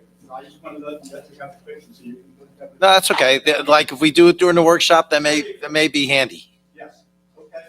And again, the other thing I would like to do is thank Lenny and the DPW for the wonderful job that they've done. He has continued the history of the youth club, our DPW as being the best DPW in the state of New Jersey. All right. All right, thank you. Next. Sorry, John, you're out of time. John, 939 Ramsey Road. Couple things. Councilman Carnes, don't let the mayor intimidate you. There's an advantage to being loquacious. I Yes. share that with you. I told him that right before the meeting. And Councilman Casino, I wish I had a picture, an enduring picture of you holding that bouquet. Reminds me probably going back to a prom. Okay. He took him to prom. So Councilman Carnes, those of you know your time on council, one outstanding achievement is your resolute undertaking in seeking input of our residents in so many important projects and initiatives. That's one observation. I think the overall thing, that's just a tremendous thing on your part. And you've been consistent with that throughout your term. Councilman Casino, concluding your tenure on the council, your magnum opus has been your astute understanding and active participation on our joint land use board. Again, that's a wonderful thing I've seen consistently.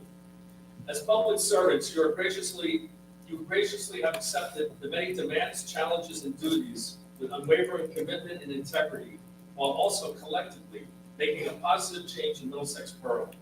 Thank you for generously giving your time, energy, compassion, and sacrifice in the service of our community. Thank you very much. Thank you. Oh, that was fast. That was fast. That tricked me. Dave Volkevich, 240 Hazelwood. Got a couple of questions. Last couple of bill lists I looked at, I saw that we paid $16,000 plus in August for legal fees. Who's the proceeds from? September, we paid $13,000 plus, which was $30,000 in 2 months. I was wondering if you can tell me generally, or is it proceeding to say generally, what is driving these legal fees? Dave, you can get my bills and look at each entry. You have specific entries, you can estimate. No, you can look at my bills, you can open my bills. You've done it many times. Any specific entries, we can discuss. Mayor, can you give a brief synopsis of Honestly, he gets input from a bunch of different people all the time. We did have quite a number of things, around that time that were changes that were being made that we wanted to make sure that we were legally correct, and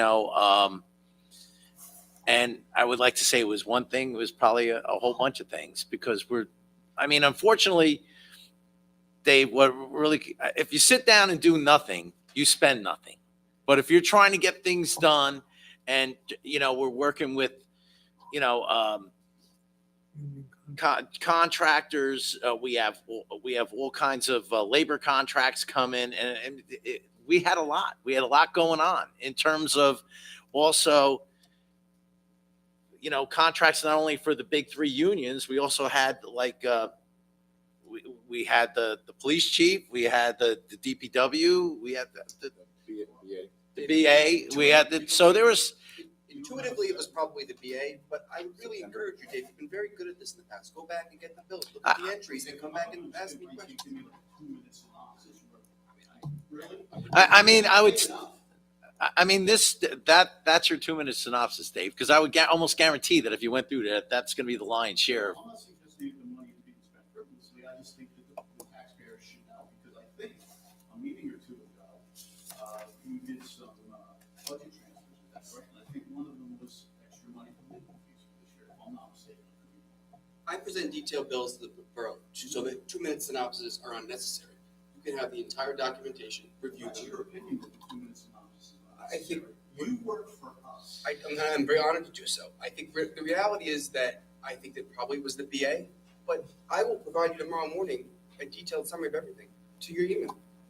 You can have it, and you'll have it by 10 o'clock tomorrow You know, morning. this is really, I think, I come here and I ask a lot of questions every time. And I think this is really just a pretty straightforward question, and I wasn't looking for a 3 hour, summary of this. I was just asking, well, it's land acquisitions or whatever, just generally. I don't understand what the big deal. The reality is it's most likely the BA, but I will get you a detailed summary. You'll have it. Okay, well, I know that a couple of the issues here, the labor things, doesn't the borough have a separate labor plan? To a certain extent, yes. I mean, sometimes there's a bit of crossover, and then there's also other issues that we contend with, which is not, sometimes they're environmental, sometimes it's case law, sometimes it's when we're trying to get backup for ordinances that we've never done before to try and do them correctly. Some of them are advice on simple things, like even tonight, like if we're going to talk about the change on 28 that we're looking at, and we sometimes, for most of us, what we're really trying to do is we're trying to avoid stepping into a lawsuit. And maybe we're a little overly cautious sometimes, but we do ask because we don't want to make a mistake. Because a mistake, especially in today's litigious society, a simple thing could cost you a lot of money, and we're trying to avoid that. And I think that's an acceptable explanation. I don't know why some people objected to that. Well, I mean, I'm not objecting, Mr. Balagevich. I'm not objecting at all. I'll get off that topic, since it's one person up there. Mayor, I think you mentioned this at the town hall when you were going over, you made a lot of comments about a lot of things, and you said that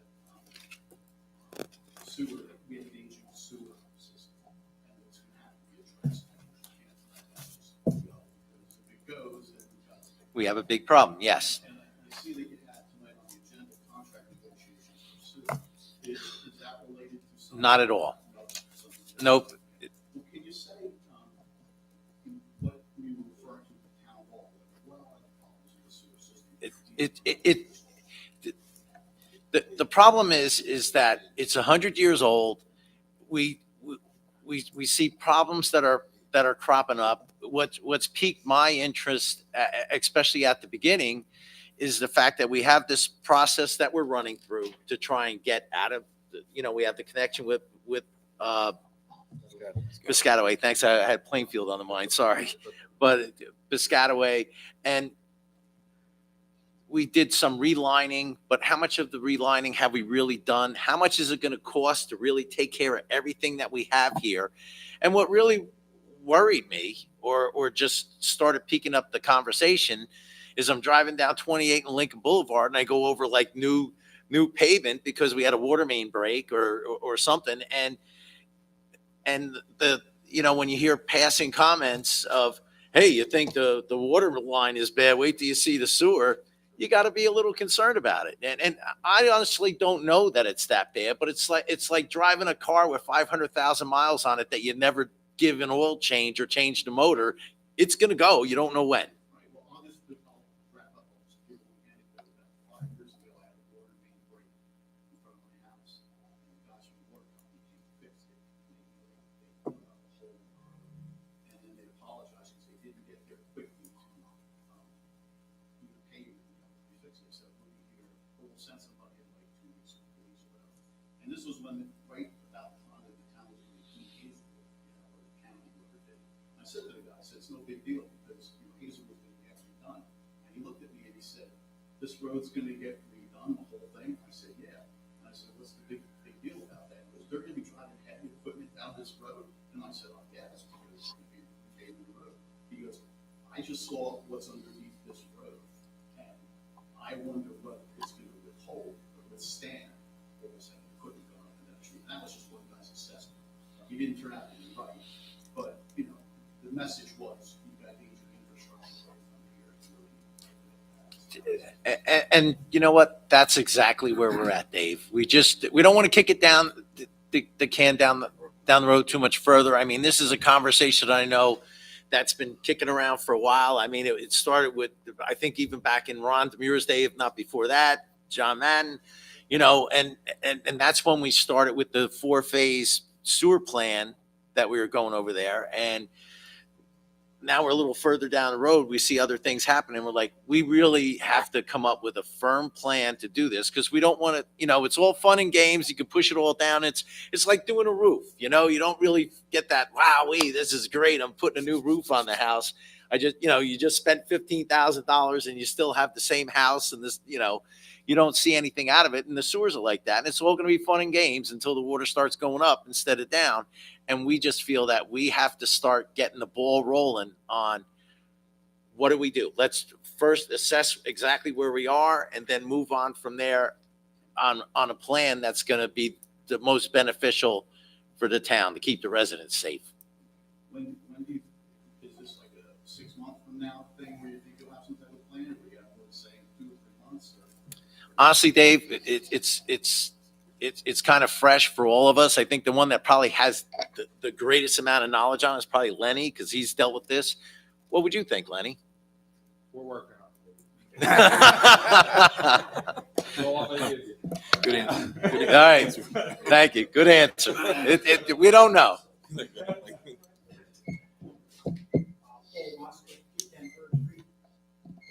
chairman of the Joint Land Use Board, I'd like to thank Bobby Casino and Jeremiah Horn for their outstanding work on the Joint Land Use Board and the success they've achieved on this council.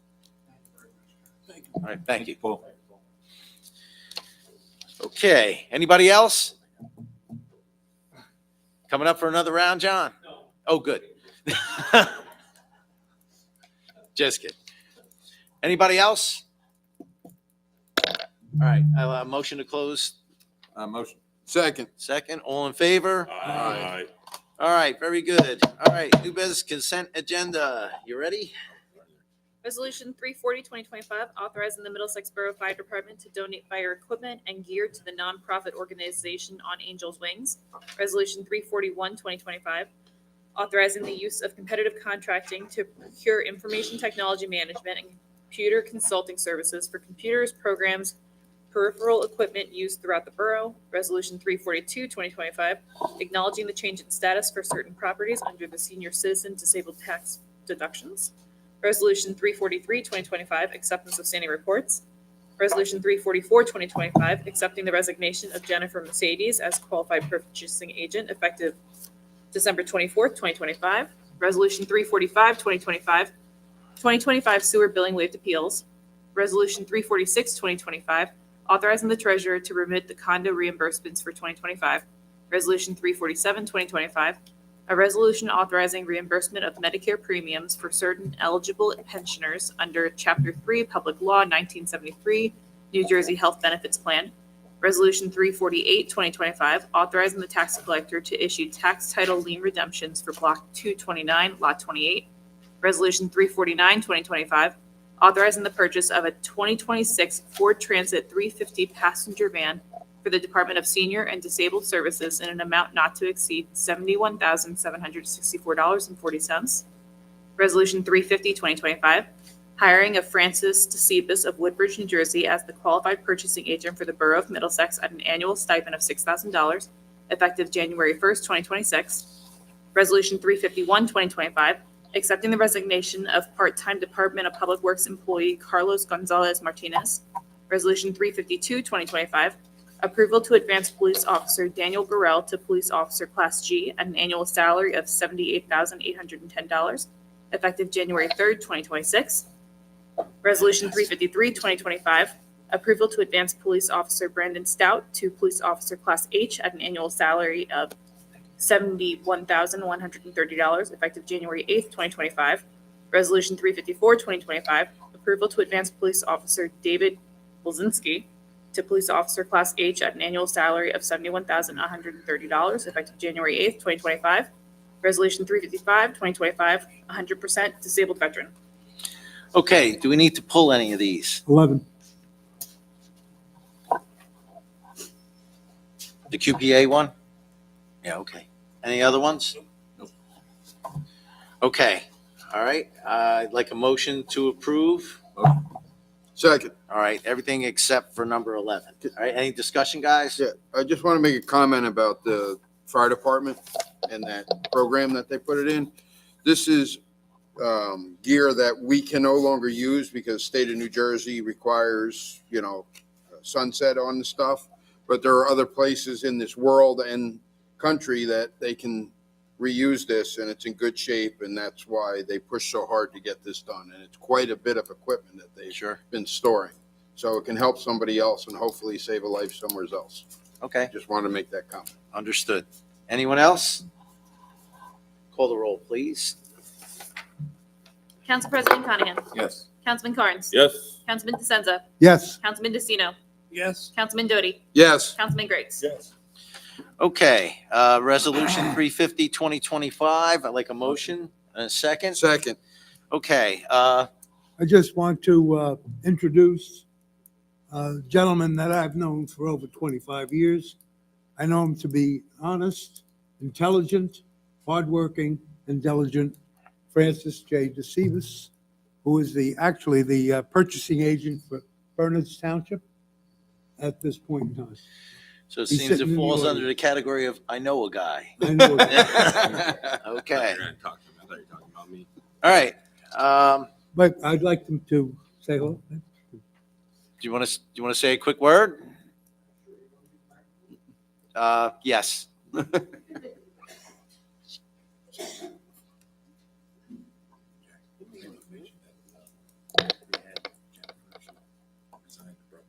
Yeah. Oh, no. This is, Francis DeSivas, 210 Grecian, New Jersey, Mayor, members of the governing body. Thank you for this opportunity to serve Middlesex Borough in its capacity as QPA. With 40 years experience as procurement, 22 years, almost 22 years of public purchasing, and having seen many things that I haven't recognized, that I haven't been able to solve. So I look forward to the opportunity to work with your administrator, and of course, with the opposition. thank you. All right, well, we're glad you're coming on board. This is, it was an abrupt leaving by the one, and I'm glad you were available. Okay, anyone else? All right, call the roll, please. Council President Conahan. Yes. Councilman Carnes. Yes. Councilman DeSenza. Yes. Councilman DeCino. Yes. Councilman Doty. Yes. Councilman Griggs. Yes.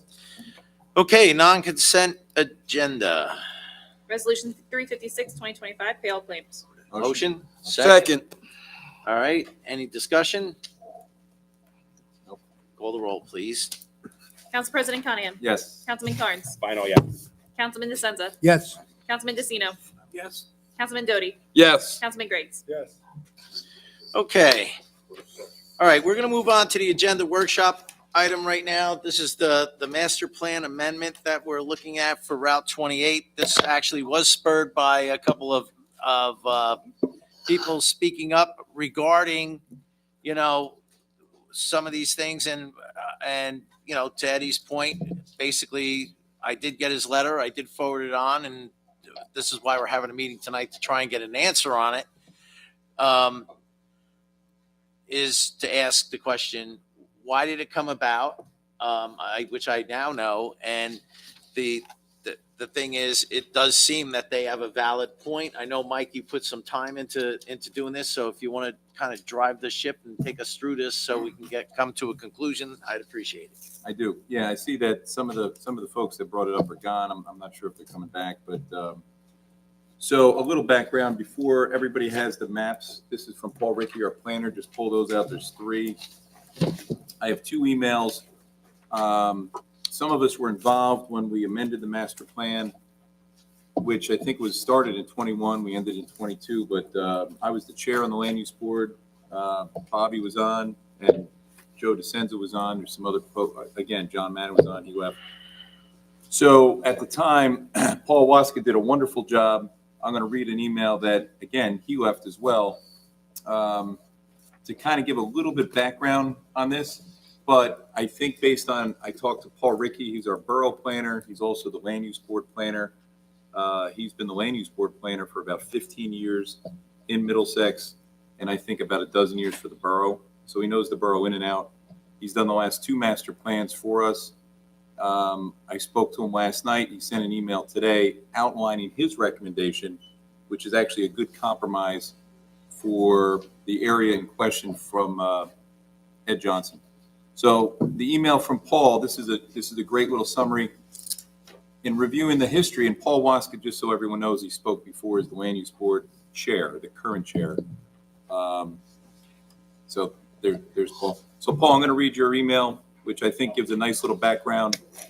In reviewing the history that led to the adoption of the current 2-family ordinance, it's important to understand the sequence of developmental pressures the community was facing. The process began with the redevelopment of the Fisk property. Ed already referenced that, where an existing single-family home was demolished and replaced with 3 2-family structures as intended as rental units. Shortly after, the board received an application for a minor subdivision on Union Avenue located directly besides the Ferris greenhouses. The application proposed the construction of 4 additional 2-family homes. Paul, was that Fassapani's property? Yep. At that time, Ferris greenhouses was also listed for sale, which raised legitimate concerns about the long-term development pattern along both Union Ave and Bound Brook Road. There was a clear possibility that without appropriate regulatory safeguards, these corridors could become dominated by 2-family dwellings, substantially changing the density, character, and infrastructure demands of the surrounding neighborhoods. It is my recollection that the issue was discussed during the master plan reexamination process and the 2022 master plan, and Paul's correct. That reexamination report specifically included a recommendation to prohibit 2-family homes along that corridor. It is my understanding that these concerns played a significant role in the council's decision to adopt the 2-family ordinance. The ordinance was intended to ensure responsible growth and to protect the community from unintended proliferation of multifamily housing. Based on the requirements set forth in that ordinance, the board subsequently denied an application for a 2-family structure at 423 Union Ave. And if the governing body wishes to modify or eliminate the ordinance, that authority rests entirely with the council. Any changes would require formal action at the council level. Paul Waska, Land Use Board Chair. So Paul's 1,000% correct. It was not only because of the Fisk property. It was in addition to the Fassapani property. There was a number of applications. So those that were involved, including myself and Paul, Bobby, Joe, John, and Bob Scher. I didn't see Bob back there. So we did. We made that recommendation. The council adopted the ordinance.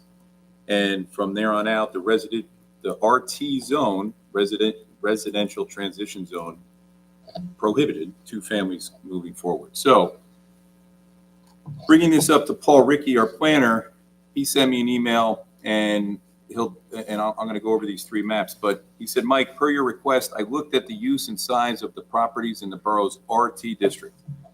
As shown on the attached maps, the size and use of the properties changed significantly from the northern and southern portions of the district. So the portion we're talking about is Route 28 on the Hazelwood side, going from Shepherd Ave to Greenbrook Road. Okay, that segment, which is, I don't know, close to a mile. You know, it's probably a little bit under a mile.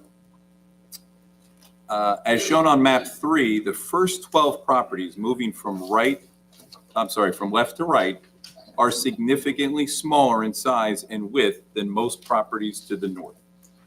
Now, I know everyone can't see it out there, but this is actually, so here is Shepherd over here. That's the Parisi commercial building. And then from there, you'll see literally 12 properties, excluding the commercial building on the corner. There's 11. So there's 11 homes 7 of which are single family, 4 of which are two family. So a total of 11. So he goes through the residential properties consists of 7 single family, 4 two family.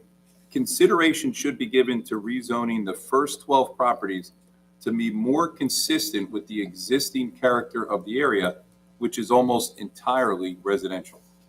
The borough's R60B district allows single-family uses on lots that are 60 foot wide and have 6,000 square feet.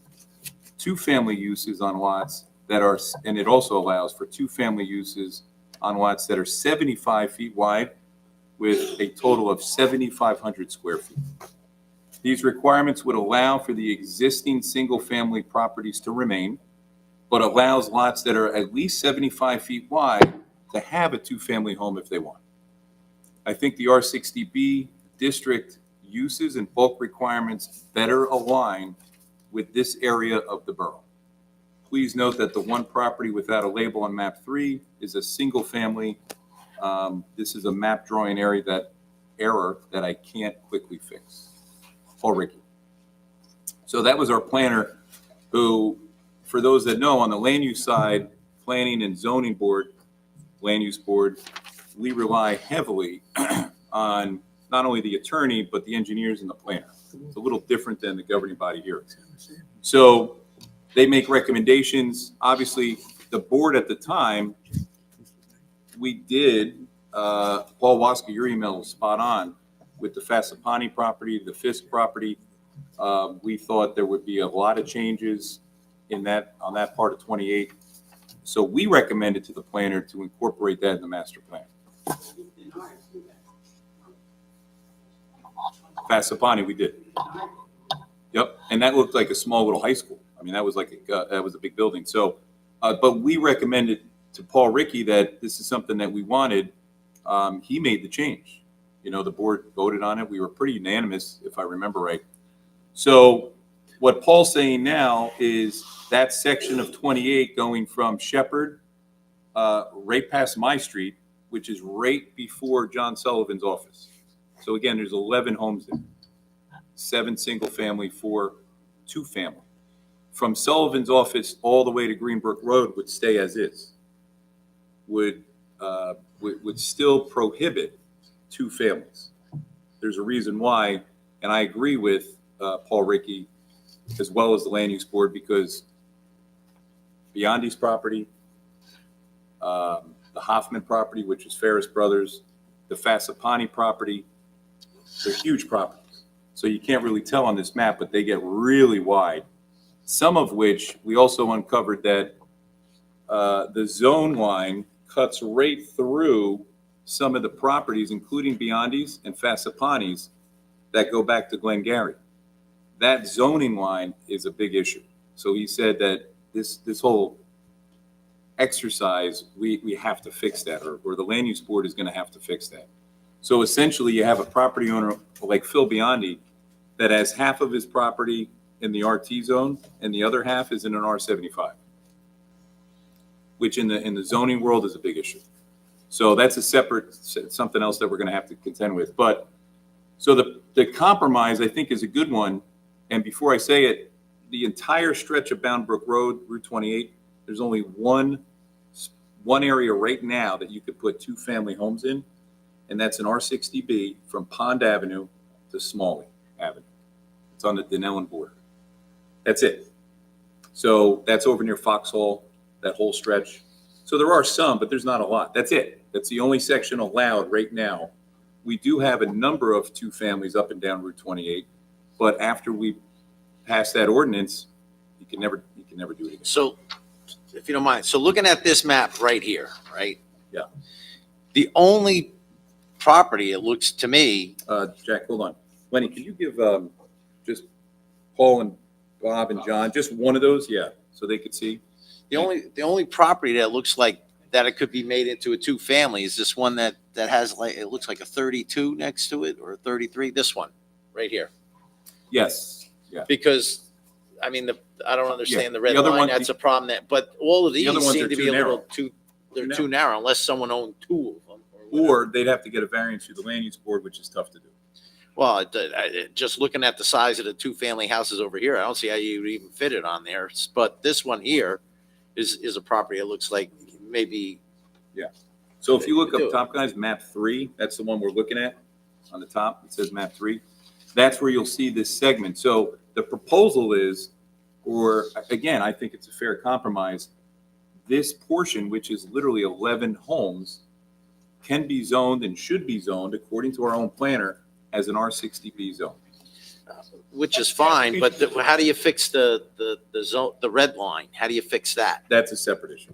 Yeah, so the land use board has to make a recommendation. But you would have to do both at once, right? You don't have to. No? No. So the so we'd have to, it's a process that goes from the council. We make a recommendation, the land use board, they open up the master plan, they do a re-exam. They have to go through and look at that. Then they make a recommendation back to us, and then we formally adopt it through a ordinance. Right. Well, this makes sense. But the red line, yes, to your No, point. not the reds. I mean, I understand the red line's a whole separate issue, but the R60B for this section. For this section, Makes sense. there's no commercial properties. It's all Right. residential. Got a mistake on there. Where? Grants Avenue? That's Harris Avenue. Well, on map 3, no, these all say Shepherd. No, not Shepherd. Look across from Across Shepherd. the street. Oh, Grant, yeah. That's Harris. They Yeah, also right. spelled Shepherd wrong. I only know that because I live. And Shepherd spelled wrong, you're right. Yeah. Yeah. Shepherd Yeah, that's is wrong. definitely Harris. So again, this is a quick thing that Paul Ricky pulled together, but, So what are the next steps? well, the next steps is we have to amend the ordinance. Right. We have to send it back to the land use board. They provide their comments. It comes back to us. We can accept the comments. And if we don't accept the comments, we could do that as well. And then we have to provide them reasons. So That's who, we have to, at this point, we We need a initiate. consensus to make a resolution to change this. Is that ordinance? And then the ordinance, yes, and then it goes back to the land use board. They discuss it. And then from there, they send a recommendation back to us. And we can either accept or deny the recommendation. Okay, so at this point, we just need to know is there a consensus? Do you need more information or you Well, already? are there more information? And I'd also like Paul and Bob and also John, they're city members on the land use board, including the chair. What do you guys think now that you see this? Because you didn't have this before. I think it's up to the council. Yeah. You guys decide, we don't represent government, we're not elected. Thanks. Well, it looks to me, if I'm looking at this, the only You're place that's gonna be able to put a two-family house is right next to two-family houses that are already there. I think because I've been involved a long time with this as well, and I've seen the development of this, and I think it's very fair what was being. I And think you that live was, around I the would think that corner. was a very brutal assessment of like their decision. I don't think there's a lot of thought given to the JLUB, but the mayor and ourselves, we've talked about like where Rock Ave is, where these pictures were supposedly from. That we don't have much forest land left.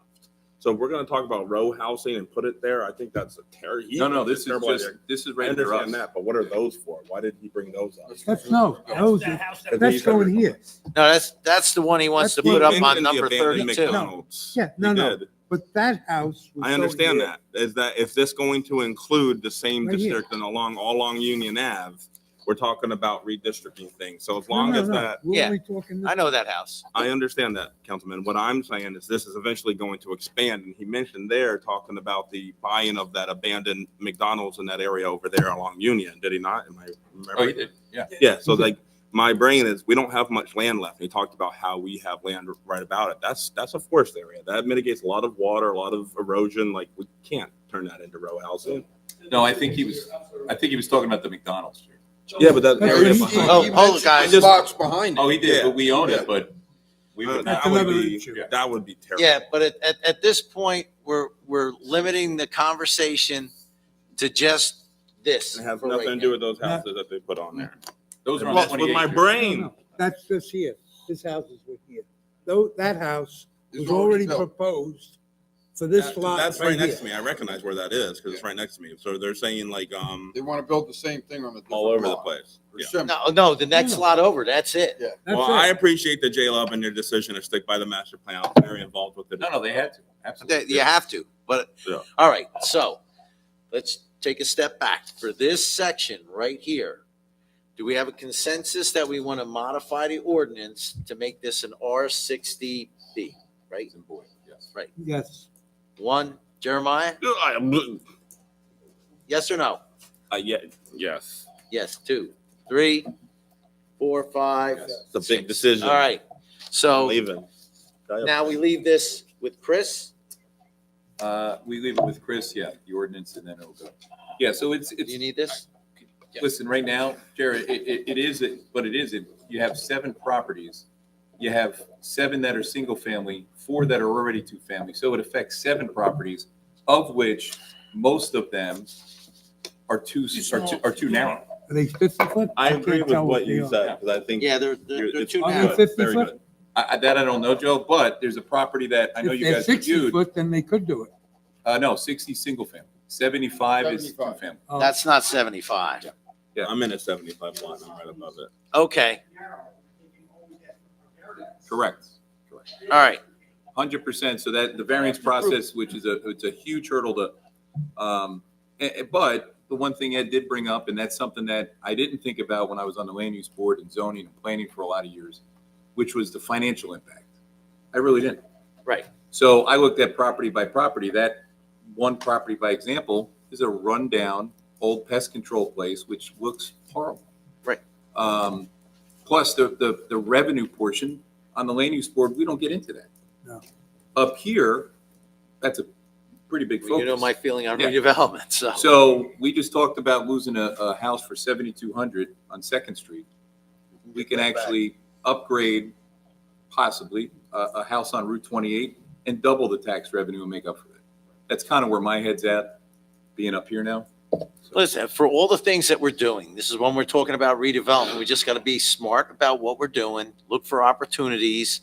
I mean, obviously, something like that next to 2 other ones that are just like it, it's not like you're putting in the Eiffel Tower next to anything like that. It fits. And So, remember, we've also made changes over the last couple of months about our apartment sizes. correct. We've also done that purposely to reattract attention to development when 4 or 5 years ago, we took the opposite stance. Right. We were pretty unfriendly to developers. Now we're trying to get. So at this point, just hang on one second, guys. Here's what we're going to do. I'm going to close the agenda workshop item because if people have questions and we're having a conversation about this anyway, why don't we move to the privilege of the floor on the agenda workshop items? Motion, second, all in favor? Aye. Sorry, John, you got to get over to the mic. Doesn't? Are you sure? Make it look. You're Yeah, loud enough, John. make it look good, but we want to make sure you're on You're camera. a politician, pretend. Oh, that's not.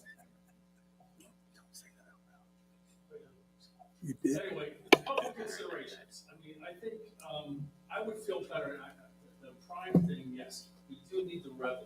That's a prime mover. Is it gonna change the characteristic of the neighborhood in that short section? Probably not. However, we gotta look at a bunch of things. We gotta look at infrastructure, like, with the 2 families. We gotta look at parking. We gotta look at a bunch of stuff. Now, the reason why I'm a little bit have a concern is that we eliminated the lot line because it was mentioned about row houses, which is similar to a lot line development. So what comes next with density if we go that route?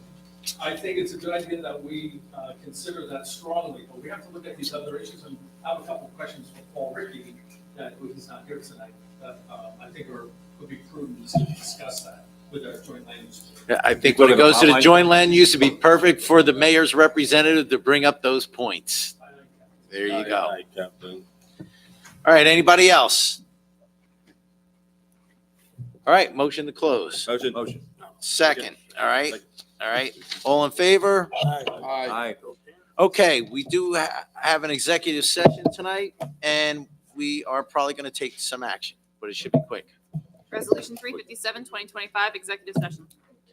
Need a motion? Second. Second, call the roll, please. Council President Conahan. Yes. Councilman Carnes. Yes. Councilman DeSenza. Yes. Councilman DeCino.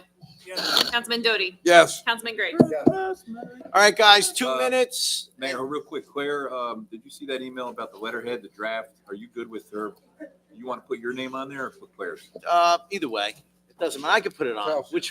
What's going to be quicker and easier for us Both to the get new there? council people are Probably here if if you she- want to probably try to if get she some doesn't. info from them. Yes, I need the numbers. Yeah. Yeah, I got their. I got their. Oh, You yeah. do? Okay. Probably easier. Is it Mayor something for should you invite them to the executive session? No. No. Chris said, Eh,